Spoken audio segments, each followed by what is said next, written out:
A netizen shared about Cheng Kai, who was the former Shenzhen bureau chief for the People's Daily, and also the editor-in-chief of Hainan Daily, but he strongly supported the students during the Tiananmen Square protests and condemned the CCP's massacre of young students. Later, he was fired, and since then he has been living in exile in the US. He is now in his 70s. Over the past 30 years, he has been publishing articles critical of the Chinese Communist Party. A netizen shared a post from Chinese dissident Sheng Xue. She said that 13 years ago, back in 2008, she gave a lecture regarding the June 4th Tiananmen Massacre to students in a gifted class at a Catholic school. The children appeared to be very focused and very interested, and they had a heated discussion. I remember that one of the boys said, "Isn't allowing Communist China to host the Olympics the same as allowing Nazi Germany to host the Olympics back then?" Later on, the following 5 years, I've consistently visited the school to teach about June 4th. And over the course of this time period, I received hundreds of letters from these young children. They should all be in their mid-20s now. I hope that they still do have a clear understanding of the communist regime in China. A netizen shared a statement from a former employee of ByteDance. Quote, "When I was at ByteDance, we received multiple requests from the bases to develop an algorithm that could automatically detect when a Douyin user spoke Uyghur and then cut off the live stream session. The moderators had asked for this because they didn't understand the language. Streamers speaking ethnic languages and dialects that Mandarin speakers don't understand would receive a warning to switch to Mandarin. If they didn't comply, moderators would respond by manually cutting off the live streams, regardless of the actual content." A netizen shared about the experience of a Chinese blogger named Labi Xiaoqiu, whose real name is Qiu Ziming.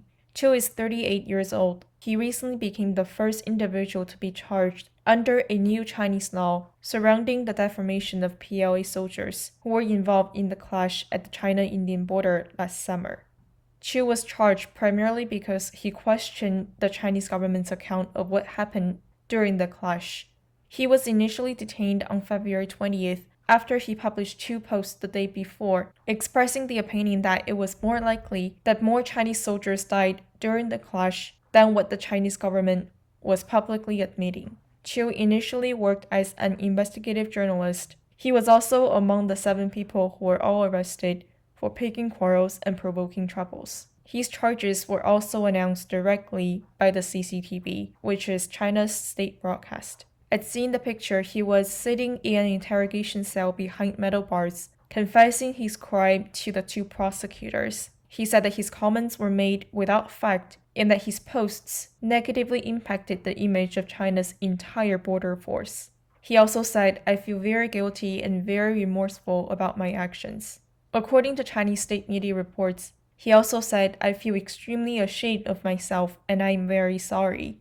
My behavior was an annihilation of conscience." 我这样的行为是一种可以说是一种良知泯灭的行为，我对此也非常的自责，非常的懊恼。 He also said, "During the many years I served online, my writings have become more and more frivolous and arrogant. Without learning about the whole picture, I spoke ill of the heroes who gave their lives to guard our home. My words not only hurt the reputation and honor of those soldiers, but of all PLA soldiers." Qiu has been in detention since February 20th. According to a new amendment recently made to China's criminal law, effective March 1st, Qiu faces up to 3 years in prison, specifically for defaming and ridiculing the troops who died last year during the clash. Upon hearing about this, a netizen replied saying that Qiu must have suffered more than what we can possibly imagine. Otherwise, he would not agree to confess in front of the TV. A netizen replied, "One would not be able to endure any lies, only if he or she has not lost her conscience." A netizen mocked, "Is there the possibility that in the future the Chinese Communist Party will set up a whole channel solely dedicated to TV confessions?" A netizen replied, "The first Chinese national to be forced to confess on TV is Sheng Xue, also known as Xue Menzi, which is his screen name. Xue is a Chinese-American entrepreneur and angel investor. He is an American citizen. Back in late 2013, According to the Beijing Municipal Public Security Bureau, Xue was arrested for soliciting a prostitute. But in reality, his real offense was that he often shared ideas regarding corruption and political reform in China with his Weibo followers, which was around 12 million. A netizen replied, "The Chinese Communist Party must have learned a lot of lessons and gained many experiences from the collapse of Soviet communism as well as Nazi Germany." A netizen replied, "In a communist country, except for those who really committed crimes, perhaps more often than not, confession is a commendatory term." Child, we will take you in. Child, we will bring you home. You'll be a flower that sees the spring. Soon a dove flying high.